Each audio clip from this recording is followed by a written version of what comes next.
자, 오늘은 고린도후서 10장으로 왔습니다. 몇 장, 고린도후서도 몇 장 남지 않았네요.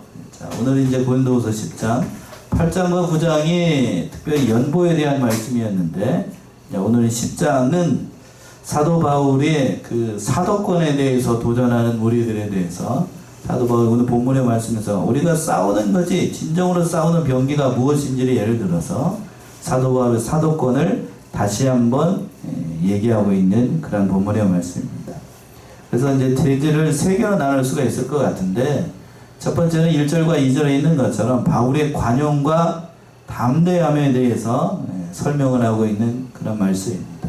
그리고 두 번째는 3절과 11절에 있는 것처럼 우리의 싸우는 병기에 대해서 얘기하고 있어요. 우리가 싸우는 병기가 무엇일까? 뭐 때문에 싸우는 것인가? 무엇으로 싸우는 것인가? 그것에 대해서 얘기를 하고 있는 거고, 그리고 마지막으로 12절에서부터 18절까지는 진정한 자랑과 칭찬은 무엇인가? 뭘 자랑해야 되고 또 누가 칭찬하는 것이 진정한 칭찬이 될 것인가? 사도 바울이 그걸 얘기를 했어요. 결론부터 말하면 자기를 칭찬하는 건 칭찬이 아니고 누가 칭찬해 줘야 된다는 얘기일까요? 18절에서 주님께서 칭찬해 주세요. 진정한 칭찬이 된다는 거죠.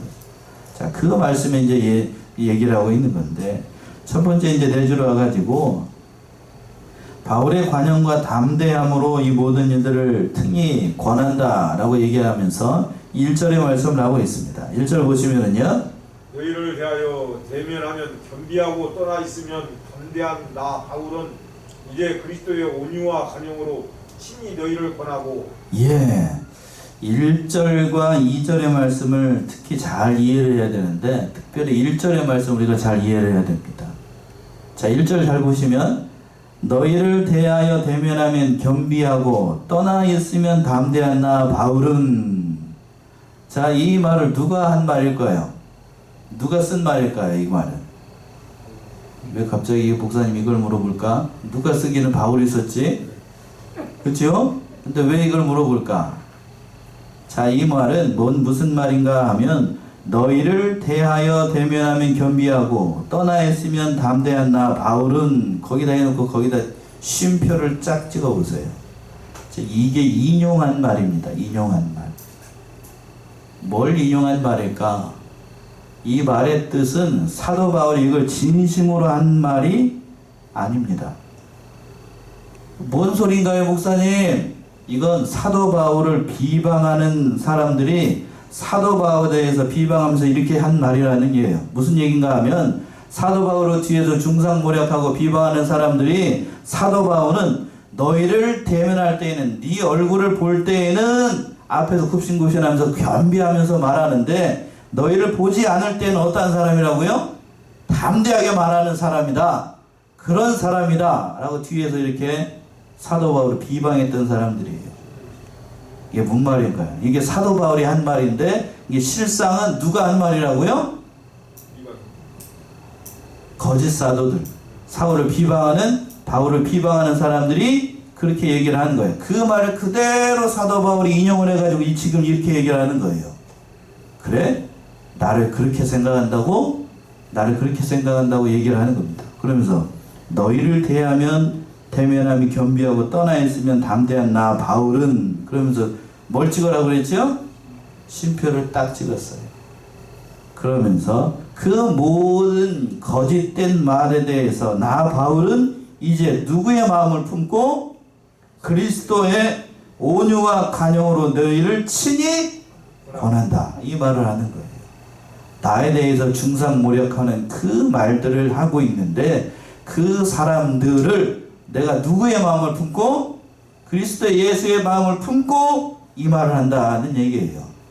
이게 뭔 말인지 이해되십니까? 실제로는 사도 바울이 앞에 있으면 사람들한테 굽신굽신거리고 떠나 있으면 뭐 개처럼 이렇게 담대한 그런 사람이 아니라는 얘기입니다. 떠나 있으나 또는 가까이 있으나 사도 바울은 그 모든 면에 있어서 거짓이 없는 사람이라는 얘기예요. 10절 한번 먼저 한번 읽어보세요. 10절.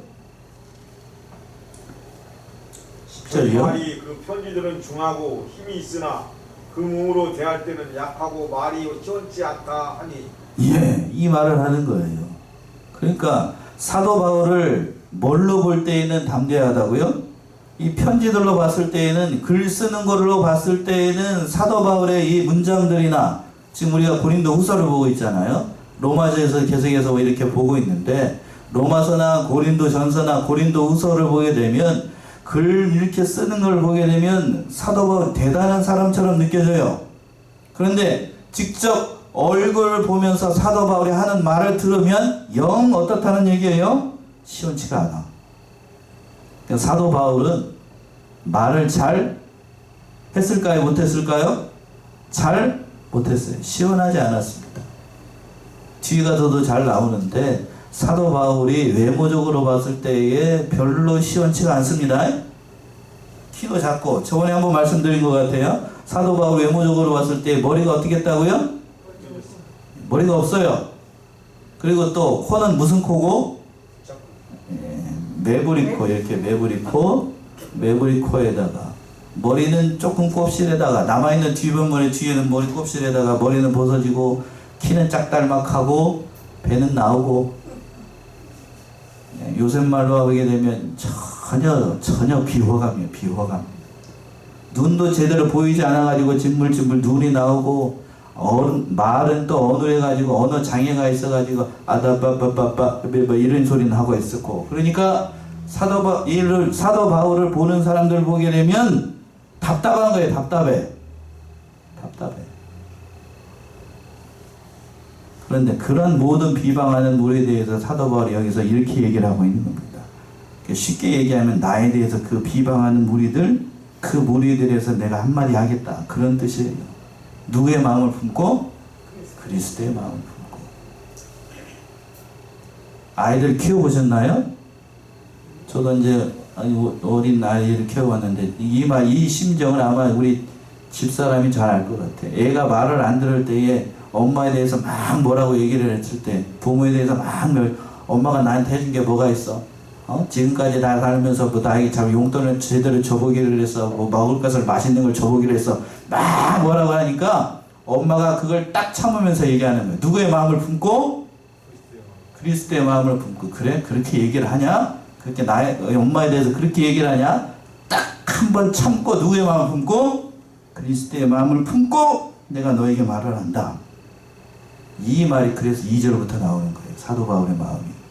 이걸 알아야 2절 이하에 있는 사도 바울의 어떠한 심정으로 얘기를 하고 있는가? 그게 이해가 됩니다. 그냥 이걸 모르고 그냥 2절 이하를 읽게 되면 사도 바울이 어떠한 심정으로 이 얘기를 쓰고 있는가 알 수가 없어요.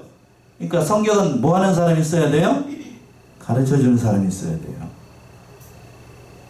그러니까 사도 바울이 그걸 끝까지 참으면서 자기를 비방하는 무리들, 엄마가 쉽게 얘기해서 예를 들었잖아요. 엄마가 나한테 해준 게 뭐 있어? 아빠가 나한테 나한테 이때까지 해준 게 뭐 있어? 이랬더니 한 대 그냥 귓방망이를 한 대 때려버리려다가 무슨 마음을 품고? 그리스도의 마음을 품고 이렇게 얘기를 하는 거예요. 그래서 2절 보세요. 2절. 또한 우리를 육체대로 행하는 자로 여기는 자들을 대하여 내가 담대히 대하려는 것 같이 너희와 함께 있을 때 나로 하여금 이 담대한 태도로 대하지 않게 하기를 구하노라. 예. 또한 우리를 멋대로 행하는 자들로 여긴다고요? 육체대로 행하는 자들로 여긴다. 그러니까 사도 바울을 비방하는 무리들이 사도 바울은 정직하지 못하고 육체의 욕심을 따라서 그 모든 사역을 하는 면에서도 진실하지 않고 육체대로 행하는 거짓 사도다, 이렇게 얘기한다고요. 그 무리들에 대해서 내가 어떻게 얘기를 한다고요? 담대히 말한다. 그래서 담대히 말한다는 얘기는 뭔가 하면 그들에 대해서 비굴하지 않고 담대히 누구의 마음을 품고? 그리스도의 마음을 품고 그냥 아버지로서 권한다는 얘기예요. 그래서 뭐라는 얘기를 하냐면 하반절에서 그랬죠. 내가 담대히 대하려는 것 같이 너희와 함께 있을 때에 나로 하여금 어떠한 태도로 대하지 않게 하라? 담대한 태도로 대하지 않게 하라. 이 말인 즉슨 너희가 이 말을 듣고 사도 바울에 대해서 주변에서 뭐라고 하는 말들에 대해서 부하내동해가지고 거기에 넘어가게 되면 내가 다시 고린도 교회로 갈 때에 너희를 어떻게 대하겠다는가? 담대하게 대하겠다. 쉽게 얘기해서 책망하겠다는 얘기예요. 엄히 책망하겠다. 아버지의 마음을 품고. 고린도전서 4장으로 가보세요. 고린도전서 4장 20절에서부터 21절.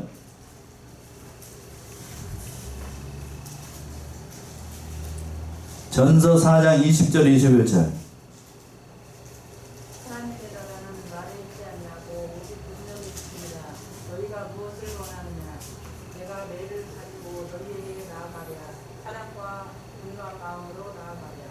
21절에서 그랬습니다. 사도 바울이 자기를 비방하는 무리에 대해서 얘기하기를 뭐라고 했어요? 21절에 내가 무엇을 원하느냐? 내가 뭐를 가지고? 매를 가지고 너에게 나아가랴? 아니면 뭐를 가지고? 사랑과 온유한 마음으로 너에게 나아가랴? 고린도 교회 교인들이 그 거짓 사도들과 거짓 스승들을 따라가지고 거기에 그 무리들과 같이 엮이게 되면 사도 바울이 어떠한 마음을 가지고 매를 들고 아버지의 마음을 품고 담대한 태도로 너희를 징계하겠다는 얘기예요. 말 안 듣는 자식들한테 아버지가 마지막으로 경고하는 겁니다. 너 그렇게 하면 아버지로서의 권위를 가지고 너를 어떻게 하겠다는 거예요? 책망하겠다. 그런 뜻이에요. 그런 뜻. 그러니까 굉장히 이게 보게 되면 이게 무서운 말이죠? 무서운 말입니다. 그러면서 다시 한번 사도의 권위를 가지고 쉽게 얘기해. 여기서는 사도인데 제가 아버지니까 아버지의 권위를 가지고 어머니의 권위를 가지고 다시 얘기를 하는 거예요. 뭐라고 얘기를 하는가? 그 버릇없는 사람들에 대해서, 버릇없는 고린도 교인들, 거짓 사도들에 대해서도 뭐라고 얘기를 하는가 하면 우리가 싸우는 병기가 뭐냐? 우리가 왜 싸우느냐? 우리가 무엇을 위해 싸우느냐? 그거에 대해서 얘기를 하는 겁니다. 두 번째 대해서. 3절 보시면 우리가 육체에 있어 행하나 육체대로 싸우지 아니하노니. 예, 우리가 육체에 있어 행하나 멋대로 싸우지 않아요? 육체대로 싸우지 않습니다. 여기서 육체라고 하는 얘기는 실제 우리가 몸뚱아리 이 몸을 얘기를 하는 게 아니고 우리 속에 담겨져 있는 인간의 부패함을 얘기를 하는 거예요. 그 부패함을 가지고 서로 싸우는 게 아니라는 얘기지요. 당연한 거 아니겠어요? 믿는 사람들이 그 육체의 부패성, 자기의 죄악성을 가지고 하나님의 일을 하거나 하나님의 그 모든 일을 감당하는 게 아니지요? 그럼 뭘로 싸워야 되는가? 4절에 있는 말씀 아니에요. 4절 보시면 우리의 싸우는 경기는 육체에 속한 것이 아니요 오직 하나님 앞에서 견고한 진을 파하는 강력이라. 예, 우리의 싸우는 병기는 육체에 속한 것이 아니요. 육체에 속한 것. 뭐가 인간적인 방법, 인간적인 수단, 또 그 모든 것들을 다 얘기하는 거 아니에요. 세상 철학이나 지식이나 부나 권세나 명예나 이러한 모든 것들을 가지고 하나님의 일을 하는 게 아니라는 얘기지요. 그렇죠? 그 비방하는 무리들에 대해서 이렇게 얘기하는 겁니다. 오직 하나님 앞에서 견고한 진을 파하는 강력이라 이렇게 얘기했습니다. 개역 성경은 강력이라 라고 번역을 했는데 개역 개정 한번 읽어보시겠어요? 4절 개역 개정. 우리의 싸우는 분이고 육신에 속한 것이 아니요 오직 어떤 견고한 진도 무너뜨리는 하나님의 능력이라 모든 이론을 무너뜨리며 하나님이 아는 것을 대적하여 높아진 것을 다 무너뜨리려고 모든 생각을 사로잡아 그리스도에게 복종하게 하니. 예, 거기까지요. 그랬습니다. 뭐라고 그랬냐면 거기서는 개역 개정판은 견고한 진을 파하는 뭐라고 그랬어요? 능력이라고 그랬어요. 하나님의 능력이라고 했죠. 하나님의 능력. 능력. 개역 성경은 강력이라고 번역을 했고 개역 개정판은 이걸 능력이라고 의역을 했습니다. 그러니까 마귀의 진을 파하는 하나님의 능력이라고 그랬어요. 다른 말로 하게 되면 하나님의 말씀으로 마귀의 모든 층을 파한다는 얘기지요. 왜? 하나님의 말씀은 죽었기 때문에요? 살아있으니까요. 히브리서 4장을 알아보세요. 히브리서 4장 12절 13절 히브리서 4장 12절에서부터 13절 하나님의 말씀은 살았고 운동력이 있어 좌우의 날선 어떤 검보다도 예리하여 흠과 영과 및 관절과 골수를 찔러 쪼개기까지 하며 또 마음의 생각과 뜻을 감찰하나니 지으신 것이 하나라도 그 앞에 나타나지 않음이 없고 오직 만물이 우리를 상관하시는 자의 눈앞에 벌거벗은 것 같이 드러나느니라. 예. 하나님의 말씀에 대해서 정의를 하는 건데 하나님의 말씀은 어떠했고? 살았고 운동력이 있어 좌우에 날선 어떤 것보다 예리하여 혼과 영과 및 관절과 골수를 찔러 쪼기까지 하며 또한 마음의 생각과 뜻을 감찰합니다. 그 하나님 말씀으로 그 모든 관교한 세상의 모든 진, 그러니까 이 말씀의 뜻은 뭔가 본문의 말씀을 돌아온다라고 우리가 싸우는 것은 인간적인 수단이 아니라 뭘로 싸운다는 얘기예요? 쉽게 얘기하면 하나님의 말씀으로 싸운다는 거예요. 하나님의 말씀으로. 하나님의 말씀으로 싸우는데 5절에서는 이렇게 얘기하고 있잖아요. 5절 읽어보시면 모든 이론을 파하며 하나님 아는 것을 대적하여 높아진 것을 다 파하고 모든 생각을 사로잡아 그리스도에게 복종케 하니. 그래요. 하나님의 모든 말씀이 모든 이론을 파하고 하나님을 아는 것을 대적하는 모든 높아진 것을 또 어떻게 하고 파하고 모든 생각을 사로잡아서 누구에게 복종하게 해요? 예수께 복종하게 합니다. 사도 바울이 그 얘기를 하고 있는 거예요. 마귀의 세력들은 인간의 이성과 이론으로 이렇게 맞물려 있기 때문에 보통 믿지 않는 사람들 같은 경우에는 인간의 종교나 철학이나 세상 과학이나 인간의 이성에 맞는 것들을 다 따라갑니다. 그렇죠? 그러나 사도 바울은 지금 뭐만 전하고 있는 거냐면 쉽게 얘기하면 그 십자가와 복음, 말씀만 전하고 있는 거예요. 그 말씀이 그 모든 것을 이겨나갈 수 있다. 사도 바울이 이렇게 얘기를 하고 있는 겁니다. 다른 사도 바울이 그러니까 그 말씀께 자기를 비방하는 무리들에 대해서 나에 대해서 뭐라고 얘기하는 모든 것들도 다 말씀으로 이겨나갈 수 있다. 그렇게 얘기를 하는 것도 무방한 거예요. 그래서 6절 보시면 또 이렇게 얘기했습니다. 6절이요. 너희의 복종이 온전히 될 때에 모든 복종치 않는 것을 벌하려고 예비하는 중에 있노라. 예. 너희의 복종이 온전히 될 때에 모든 복종치 않는 것을 벌하려고 예비하는 중에 있었다. 그러니까 사도 바울이 고린도 교회 교인들 가운데에 그 개척을 할 때에 바울의 바른 말씀을 듣고도 그 모든 말씀들을 다 복종하지 않는 사람들이 있었습니다. 저도 마찬가지예요. 하나님의 말씀을 선포할 때에 그 모든 말씀들을 듣고 다 모든 사람들이 다 일률적으로 은혜 받고 다 깨닫고 다 은혜 받고 그럴까요? 아니라는 거 아시죠? 그러나 사도 바울은 누구에게 맡기고 그 말씀의 능력에게 맡고 때가 되기를 기다리고 있어요. 어떻게 할 때까지? 그 모든 말씀에 복종할 때까지. 그리고 그 말씀을 깨달을 때까지. 그래도 깨닫지 못한다. 그러면 나중에 하나님께서 하실 거라는 얘기예요. 그들은 말씀으로 치리할 것이다. 그 말씀을 하는 겁니다.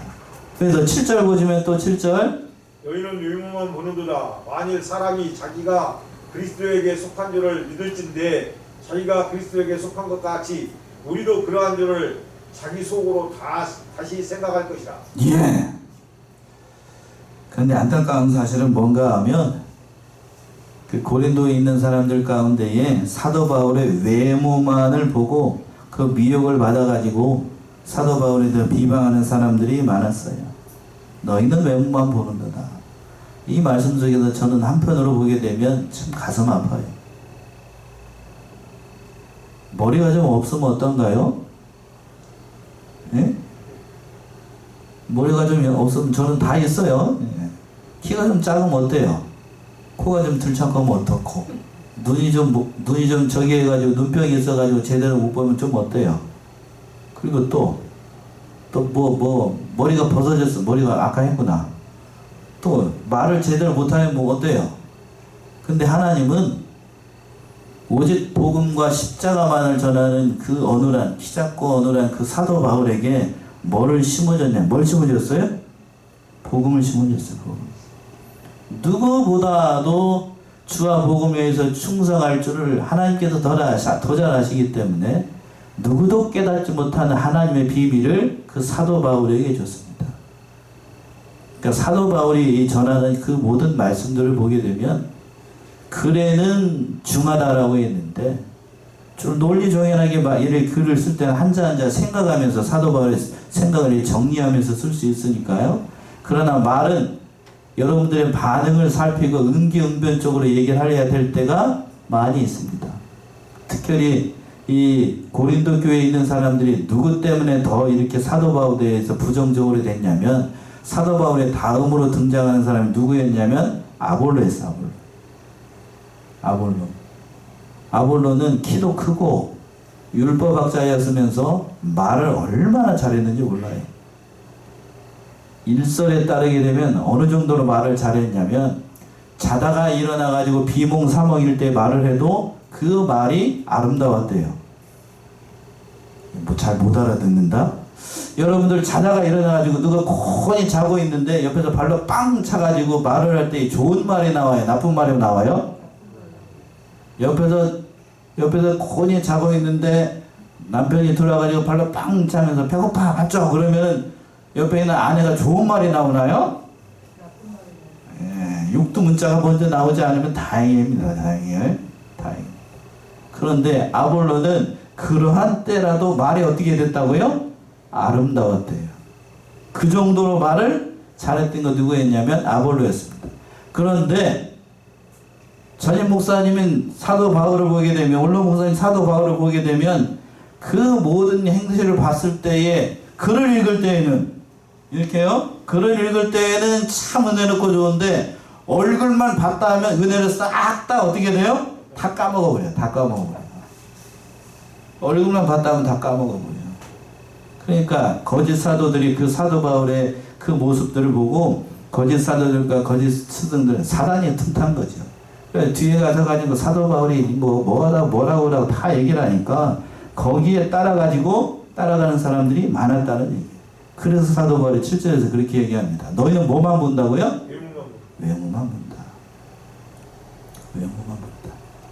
이 말은 비단 이때 당시에 고린도 교인들한테만 하는 얘기가 아니고 21세기 저와 여러분들에게도 동일하게 하는 말이고 참 그런 것 같아요.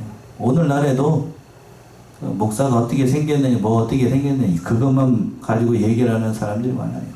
외모만 본다. 목사가 어떤 학벌을 가지고 있느냐, 또 어디서 얼만큼 배웠느냐, 그것만 따지는 사람들이 많아요. 우리 교회의 성도들이 얼마나 많다. 그걸 가지고 자랑합니다. 우리 교단 같은 경우에는 그래도 그런 게 적은데 다른 교단 목사님들끼리 이렇게 만나게 되면 목사님들이 확인하는 게 있답니다. 뭘 확인할까요? 교회의 성도들의 숫자가 몇 명이나 나오는가, 그거 먼저 확인해요. 그리고 교회에 뭐가 많은가, 재정 상태가 어떠한지를 꼭 확인합니다. 그리고 또 한 가지 더 확인하는 게 있어요. 교회 안에 세상적으로 유명한 사람이 있는가 없는가, 누가 나오는가. 그게 중요한가요? 그게 중요해? 교회 안에 그런 사람이 나오는 게 중요한 건가요? 그게 아니겠죠. 그게 아닙니다. 근데 오늘날에 보게 되면 그런 사람들이 많아요. 안타까운 거죠. 그런 사람들이 빠져가지고, 그런 잘못된 사상에 사상에 빠져가지고 교회를 가려니까 넘어뜨리는 사람들이 많았어요. 그 안타까운 마음으로 지금 얘기를 하는 것이 8절에 있는 말씀 아니겠어요? 8절 보시면 주께서 주신 권세는 너희를 파하려고 하신 것이 아니요 세우려고 하신 것이니 내가 이에 대하여 지나치게 자랑하여도 부끄럽지 아니하리라. 예, 주께서 주신 권세는 너희를 어떻게 하려는 것이 아니고 파하려는 것이 아니고 어떻게 한다고요? 세우려 한다. 그러니까 사도 바울에게 사도로 세우신 것은, 하나님께서 그 사도 바울을 사도로 세우신 것은 너희를 어떻게 파하려고 한 게 아니고 믿음 생활을 잘 하도록 세우신 겁니다. 사도 바울이 그 얘기를 하고 있는 거예요. 그 얘기를. 그런데 거짓 스승들과 거짓 사도들은 어떻게 해서든지 교회를 이간질시키고 성도들의 신앙을 파괴하려고 했기 때문에 사도 바울이 안타까운 마음으로 이렇게 얘기를 하는 거예요. 그러나 사도 바울은 자기가 사도가 된 것에 대해서 지나칠 정도로 자랑스럽게 얘기했습니다. 나와 같은 사람을 사도로 삼다니. 일평생 그러니까 외모적으로 봤을 때에 실제로 그랬어요. 뒤에 가서도 나옵니다만 외모적으로 봤을 때 사도 바울은 사도가 될 만한 사람이 아니었습니다. 실제로 그래요. 그러나 하나님이 강권적으로 누구를 부르셔요? 바울을 불러요. 9절 봅시다. 9절. 이는 내가 편지들로 너희를 놀라게 하려는 것 같이 생각지 않게 함이니 10절이요. 저희 말이 그 편지들은 중하고 힘이 있으나 그 몸으로 대할 때는 약하고 말이 시원치 않다 하니. 예. 그러니까 바울을 비방하는 우리 반대하는 사람들이 이렇게 얘기를 하는 겁니다. 편지로 할 때는 그 편지에 그 말이 중하다는 얘기는 무거울 중자예요. 그러니까 그 중하고 힘이 있는데 실제로 대면할 때에는 약하고 연약하고 말이 시원치가 않아서 진짜로 사도 바울 맞아요? 이 편지 이걸 일대를 쓴 사람이 사도 바울 맞아요? 이렇게 얼굴을 확인한다고요. 이렇게 확인해. 그러면서 실제로는 그러니까 사도 바울에게 아무런 능력이 없다 이렇게 비방을 했던 거죠. 실제로 사도 바울을 봤을 때에 앞에서 잠시 언급한 것처럼 그 보잘것이 없었대. 그러나 하나님께서는 그 보잘것없는 사도 바울 안에 뭘 심어주셨다고요? 진리를 심어주시고 예수 그리스도의 말씀을 심어주셨어요. 그러니까 사도 바울은 일평생 그것을 감사하게 여기고 늘 주와 복음에서 충성하고 그 순수하게 복음의 말씀만 전하려고 애를 썼던 거예요. 저는 충분히 이해가 됩니다. 하나님께서 어떠한 사람들을 쓰실까, 어떤 사람들을 귀하게 쓰실까, 성경에서 보게 되면 하나님께서 세우시는 사람들을 보게 되면 그 중심 안에 누구만 바라보고 있어요? 하나님만 바라보고 있습니다. 다른 표현으로 한다라고 하면 순수한 사람들을 하나님께서 쓰셨습니다. 하나님께서 바울이 아니라 다윗을 선택을 할 때에 뭐라고 얘기를 하셨죠? 그 다른 사람들은 다 심지어는 사무엘 선지자가 이새의 아들들이 이렇게 면접 보러 쭉 이렇게 갔었잖아요. 그러는데 사도 바울의 첫 번째 아들 그 딱 보는 순간 이새의 첫 번째 아들을 딱 보는 순간 과연 하나님께서 이런 말을 세울 만한 사람이 와인 앞에 있구나라고 했습니다. 그랬더니 하나님께서 뭐라고 얘기를 하셔요? 외모를 보지 말라. 나는 어디를 본다? 중심을 본다. 중심을 본다. 바로 사도 바울이 그렇게 얘기했던 거죠.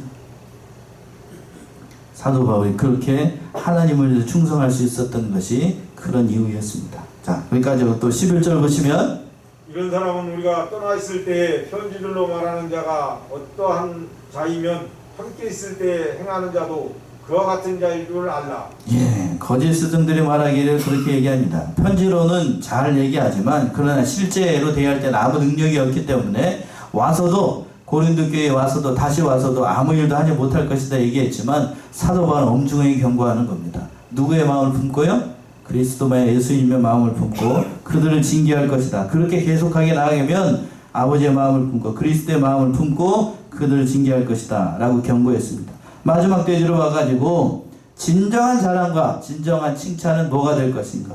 사도 바울이 그 얘기를 하고 있습니다. 12절 보시면 우리가 어떤 자기를 칭찬하는 자로 더불어 감히 짝하며 비교할 수 없노라. 그러나 저희가 자기로서 자기를 헤아리고 자기로서 자기를 비교하니 지혜가 없도다. 예, 자기로서 자기를 헤아리고 자기로서 자기를 비교하니 뭐가 없대요? 지혜가 없다. 그러니까 거짓 선지자들과 거짓 사도들의 특징이 뭔가 하면 자기가 자기를 스스로 자랑하는 겁니다. 그러니까 자기로서 자기를 헤아리고 비교한다는 거는 이게 잘한 게 아니지요. 그러니까 표준이 주님께서 칭찬을 하셔야 될 것인데 자기가 자기를 자랑하고 있으니까 이보다 어리석은 일이 없다는 거죠. 자, 누가복음 16장으로 가보세요. 누가복음 16장 15절. 예수님께서 이렇게 말씀하셨습니다. 누가복음 16장 15절.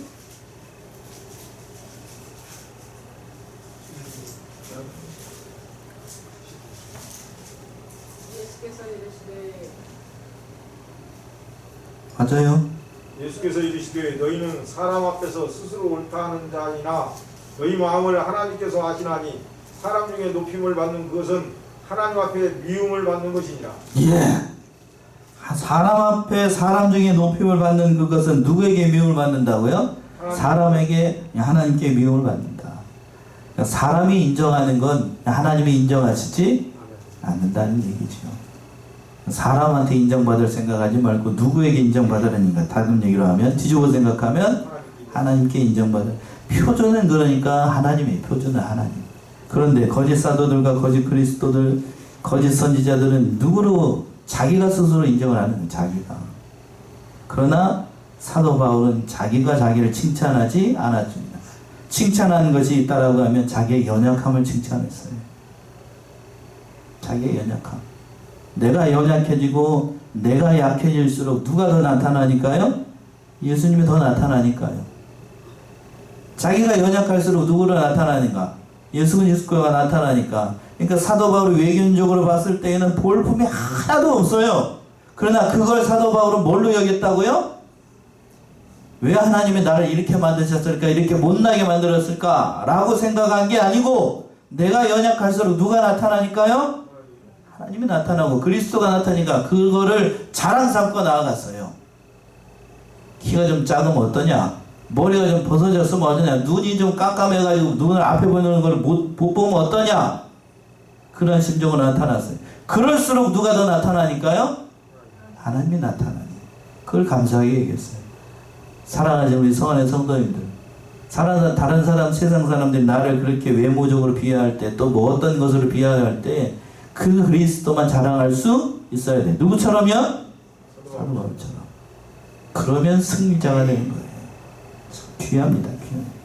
그러면서 또 뭐를 자랑을 했는가? 분량밖에 이를 자랑하지 않았다고 했는데 13절이요. 그러나 우리는 분량밖에 자랑을 하지 않고 오직 하나님이 우리에게 분량으로 나눠주신 그 분량의 한계를 따라 하노니 곧 너희에게까지 이른 것이라. 예, 분량밖에 일을 자랑하지 않았다는 얘기. 한마디로 남이 한 일을 가지고 내 일처럼 여기지도 않았다는 얘기입니다. 이 말의 뜻은 거짓 스승들은 그렇게 하지 않았다는 얘기지요. 또 14절이요. 우리가 너희에게 미치지 못할 자로서 스스로 지나쳐 나아간 것이 아니오 그리스도의 복음으로 너희에게까지 이른 것이라. 예, 뭘로 너희에게 나갔다고요? 그리스도의 복음으로 너희에게 나갔다. 그러니까 무슨 다른 세상 방법으로 나간 게 아니라는 얘기지요.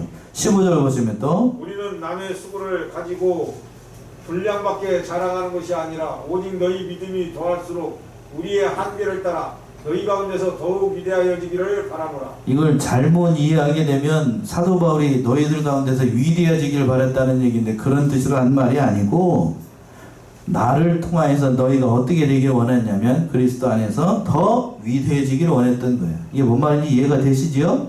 그러니까 자기가 연약해져서 누가 더 나타날수록 좋은 거고 너희들의 믿음이 더욱더 나타난다라고 하면 그것으로 감사했다는 얘기예요. 사도 바울이 얼마나 대단한 믿음을 가지고 있었는지, 얼마나 주와 복음을 위해서 충성하려고 애를 썼는지, 얼마나 고린도 교회 교인들을 사랑하고 아꼈는지를 알 수 있죠. 16절 보시면 이는 남의 한계 안에 예비한 것으로 자랑하지 아니하고 너희 지경을 넘어 복음을 전하려 함이라. 예, 너희 지경을 넘어 뭐를 전한다고요? 복음을 전하기 위해서. 또 마지막으로 이렇게 얘기했습니다. 17절 보시면 17절. 자랑하는 자는 주 안에서 자랑할지니라. 자랑하는 자는 누구 안에서 자랑하라고요? 주 안에서 자랑. 주 안에서 자랑하라. 자랑하라. 주 안에서 자랑하라는 얘기는 여러 가지 뜻이 있습니다만 첫 번째는 하나님을 자랑하라는 얘기고 또 하나님께서 주신 그 은혜를 자랑하라는 얘기고 또 하나님의 말씀을 자랑하라는 얘기고 하나님께서 주신 그 일을 자랑하라는 얘기겠지요. 한마디로 얘기하면 누구를 자랑하라는 얘기인가? 하나님만 자랑하라는 얘기. 네 자랑하지 말고. 자, 예레미야 9장을 한번 가보세요. 예레미야 9장 23절 24절. 예레미야 9장 23절 24절. 뭘 자랑하는가? 여호와께서 이같이 말씀하시되 지혜로운 자는 그 지혜를 자랑치 말라. 용사는 그 용명을 자랑치 말라. 부자는 그 부함을 자랑치 말라. 자랑하는 자는 이것으로 자랑할지니 곧 명철하여 나를 아는 것과 나 여호와는 인애와 공평과 정직을 땅에 행하는 자인 줄로 깨닫는 것이라. 나는 이 일을 기뻐하노라. 여호와의 말이니라. 예. 전 이 말씀 들으니까 명쾌한 것 같아요. 뭘 자랑하라고? 누구를 자랑하라고요? 다시 한번 볼까요? 여호와께서 이같이 말씀하시되 지혜로운 자는 그 뭐를 자랑하지 말라. 그 지혜를 그 지혜 자랑하지 말라. 세상적 지혜든지 뭔 지혜든지. 또 용사는 뭐를 자랑하지 말래요? 그 용맹함을 자랑하지 말라. 그 부함을, 그 부자는 또 뭘 자랑하지 말래요? 그 부함을 자랑하지 말라. 뭘 자랑하라는가? 그러면 자랑하는 자는 이것으로 자랑할지니 곧 명철하여 누구를 아는 것? 하나님을 아는 걸 자랑하라. 한마디로 누구를 아는 것이 가장 귀하다는 얘기인가 하면 하나님을 아는 것이 가장 귀하다는 얘기. 그게 큰 자랑거리라는 얘기. 그걸 자랑하라. 그걸 자랑하는 자는 나는 이 일을 기뻐하나. 누구의 말이라? 여호와의 말이라. 그 얘기를 하고 있는 거죠. 그리고 하나님께서 인정하시는 자가 마지막으로 가장 큰 칭찬이라는 얘기. 18절 마지막으로 옳다 인정함을 받는 자는 자기를 칭찬하는 자가 아니요 오직 주께서 칭찬하시는 자니라. 예, 누가 칭찬하시는 자가 가장 칭찬을 받는 자요? 예, 하나님께서, 예수님께서 마지막 심판대 앞에서 잘하였다, 착하고 충성된 종아, 이렇게 칭찬받는 종이 가장 칭찬받는 종입니다. 맞죠? 이 세상에서 뭐 다른 사람들이 뭘 나 좀 알아주는 거, 목사가 알아주고 누가 알아주는 거, 그건 오래가지 않아요. 그건 오래가지 않습니다. 진정한 칭찬도 아니에요. 주님께서 인정해 주셔야 돼요. 우리 사랑하는 성안의 성도님들은 주님 앞에서, 그리스도의 심판대 앞에서 이렇게 옳다 인정함을 받고 칭찬과 영광으로 하나님 앞에 올려드리는 귀한 믿음의 성도님들 다 되시기 바랍니다.